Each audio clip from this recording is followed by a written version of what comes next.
Nationally, corn yields are expected to average out at about 123 bushels per acre. That's the worst the national average has been since 1995. But in much of North Dakota and most of Minnesota, from the edge of this property line in Richland County to here on the edge of South Fargo, it took 13 minutes and 52 seconds, leaving the question. In fact, it's more successful than the paper version.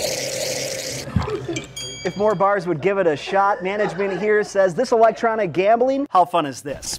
Part of the advertising campaign lets you get your hands on some free cast clay products.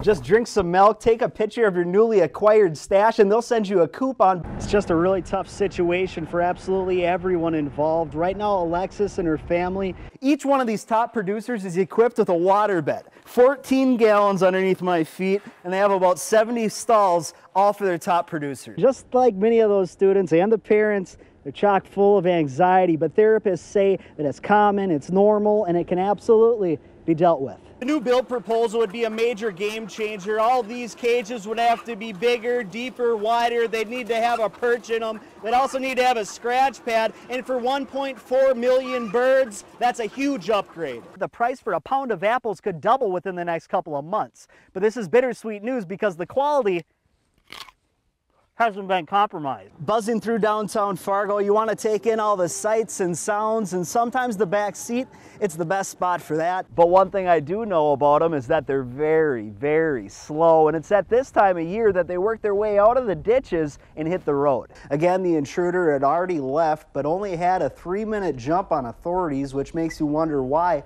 dispatch didn't make the decision to chase that intruder down. All right, Eric Crest, thanks. If you wanted to drop a couple of bucks gambling at Mills Lounge a few months back, this was your option. If you look on the board, every time that box runs out, it costs the bar about $60 just to refill. A portion of the proceeds, of course, going to a local charity, in this case, the Lions Club. So that's where it goes. Helps the bar, helps the group that I'm involved in for so many years. No lose situation for what I look at. But sales for pull tabs here are down. It's been headed that way for a while. When the owner here heard about electronic gambling, he figured, why not? Something comes out like this, and the jars are going down just a little bit. So this is a major boost into our income. We just thought it is something for the younger generation. Right now, electronic pull tabs have taken in about $69,000 in just a half a year. On $5. How about that? Coming far short from the anticipated $35 million thought to have been generated by year's end. There's another one. It's making it sound like it's a failure. I don't think it is. It'll go. To date, only 3 to 4% of Minnesota bars have jumped on board with the electronic gambling, but bars like Mills Lounge and Dilworth say it's successful. In fact, it's more successful than the paper version. If more bars would give it a shot, management here says this electronic gambling could be a statewide success. Yeah, they're not giving it a chance, put it that way. They're just not giving it a chance. This thing's been in operation for about 6-7 months. Oh yeah, gotta hit it twice, right? So why aren't they? Bars would have to give a cut of their proceeds to the building of the stadium, taking away from what many have already committed to their local charities. But the owner here says the e-tabs are popular, meaning more money for everyone involved. Aren't you going back to spend it? Probably will. I do.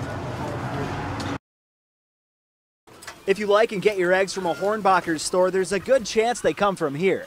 It's a small family operation that makes about 4 cents on every dozen sold. The margins are really small.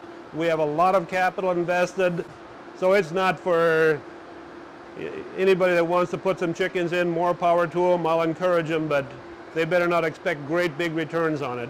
Ammon Bear of Lake Park says if the new bill passes, he would have to upgrade all the hens' cages. 2 years ago at his nephew's plant, a similar upgrade cost about $2.5 million. The new bill proposal would be a major game changer. All these cages would have to be bigger, deeper, wider. They'd need to have a perch in them. They'd also need to have a scratch pad. And for 1.4 million birds, that's a huge upgrade. By 2028, 2029, he'd have to tear all of that equipment out, start completely over, and the cost to do that for him would be almost $5 million to maintain his current level of production. And add up the whole Bear clan, which is 5 brothers and their kids who all own a stake in the egg farm, they'd have to shell out close to $30 million to bring their cages up to snuff. The Bears work with 1.4 million hens, which is nothing compared to the nation's largest egg producers that have anywhere from 8 to 28 million of them. Bottom line, it makes a transition for the bear farms a lot tougher. It would be much easier for the large multinational companies that have millions of birds because they are able to transition to this new cage one building at a time, one complex at a time. Which Bear says is one more example of how small farms can fall by the wayside. In Lake Park, Eric Crest, Valley News Live.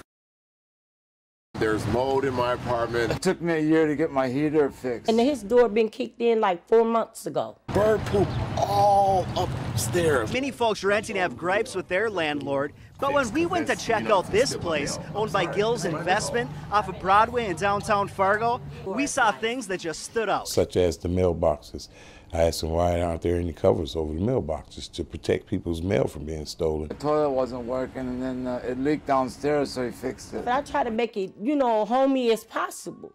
But that door is scary. While dim hallways and unprotected mail might be a nuisance for residents, the Fargo City Inspector says that doesn't necessarily mean that the tenant's safety is put in jeopardy. I walk in, the light doesn't work. Is that a safety feature? No. No, it isn't. Is it a common complaint? Yeah, probably. Could it be a violation? You bet. There could be a faulty circuit in there. It's when safety is compromised that the city is forced to step in. I mean, where do you start? You start at the front door. The door doesn't lock. Does it have to? Yeah, it does have to lock. You have to provide security at that unit. The city of Fargo hasn't inspected this place for a while. This was not this way in 2010. I'll tell you that off the top. They're going to make another inspection early 2013, but they say most importantly, before calling them, your first step should be addressing your issues with your landlord. Basically, the conditions in there are unsanitary. They're unlivable. But when we tried to chat with them, it didn't seem like he was ready for that conversation. Is that the main concern? Okay, out, okay. Why? Get out. Bottom line, when zero complaints are filed, which is exactly what happened here, these issues, they never see the light of day. Tenants, landlords, even the city, they all play a role in the housing standards of 68.5 Broadway. In downtown Fargo, Eric Crest, Valley News Live. After purchasing this plot of land in LaPorte, Minnesota, Doug Crosby had aspirations of creating a ranch and a grazing pasture for some cattle that he planned on purchasing. This land was prior to my owning it, was overgrazed and was not taken care of properly, and we're trying to put it back to what it should be. But first things first, he had to remove all the rocks. They're prevalent in this county. They said I'm okay to pile the stuff or to bury the stuff and all the noise and all the dust it would take to do that. But the former Helga Township Board, they said selling the rocks would require a permit. Those members, they were since voted out, and the new board, they're now dealing with all the rock drama. He was claiming he was picking rocks in his field, and he was selling them, and that's fine. You need a permit for that under our ordinance, but he was digging 3 feet down and coming across. He was also selling his topsoil. But Crosby says it's his property, and all the money made off the rocks basically just covered his excavation costs. Crosby says that's far from what the township described as mining. This is not mining. This is normal agricultural practices.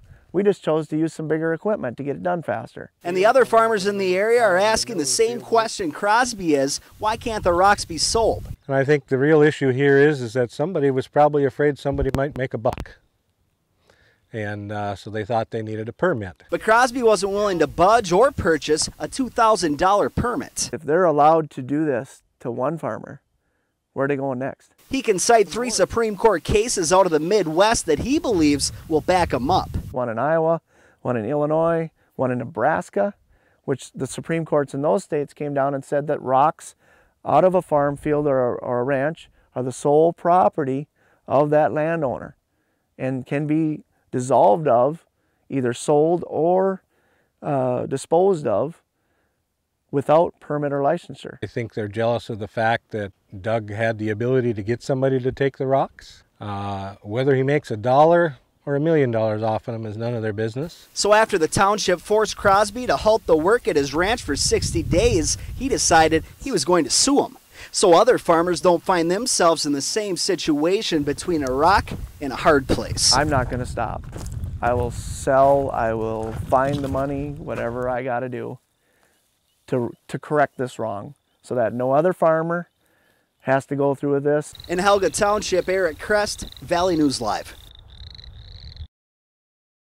At the Wayra Dairy Farm in Trail, Minnesota, Wayne and Deborah Vedelson have taken on a profession that, as old as it is constantly changing. I still name them all, not that they go by the names, because they like numbers, I like names. Back when they started 28 years ago, Red Rover was a really pretty red cow. when they all had names, even Wayne's father, a retired dairy farmer himself, was fascinated with the industry's evolution. He was always anxious to come over here and see what was different then. And he liked to see it, not that he wanted to milk cows, but he liked to see it. With nearly 300 cows going through the parlor 3 times a day, the Vedelsons have to think outside the box if they want to remain competitive, which in this business boils down to milk quality. Well, it's money that we make or lose because of quality. And milk quantity. We're averaging per cow around 80 pounds a cow, which in gallons of milk is around 10 gallons a cow per day. But not every cow is created equal. We had one cow named Lucy that was the best cow we ever had. And she had one daughter, and the daughter didn't survive. And that's not her daughter. Some just have more to give, and they're rewarded for it. So how do they take care of their VICs, their very important cows? Each one of these top producers is equipped with a water bed, 14 gallons underneath my feet, and they have about 70 stalls, all for their top producers. Yeah, the cows really like them. They took to them easily. The first time we watched cows get on them, and you seen everything jiggle that they were stepping on, that was different, but they adapted to them really fast. While the average cow produces about 80 pounds of milk a day, the ones that lay in these luxurious quarters, they come closer to about 95 pounds a day. The idea is simple. Happier, more comfortable cows give more. When he first said he was going to do it, I said, you're crazy. It's way too cold up here and up north, but it's worked out really well. Well, my cows take care of me, so I better take care of them. The old school beds can be hard on a cow's hocks and knees. Getting up and down with all that weight, day in and day out, on a hard surface is tough on their oversized bodies. We've had some cheaper ones, and they may feel comfortable right away, but they start getting compressed just from the weight of the cow being on them day after day, and pretty soon they're just as hard as the concrete they're laying on. Not only are these cows producing more, but they're living longer too. I suppose the rubber is ½ inch thick. Their vet says giving a cow a comfortable bed can do as much as double its lifespan. And after going from just 10 cows in 1984 to milking 300 cows today, the Vedelsons know doing things differently is the only way to stay in the business. One of these days we've got to slow down, but not yet, I guess. In Trail, Minnesota, Eric Crest, Valley News Live.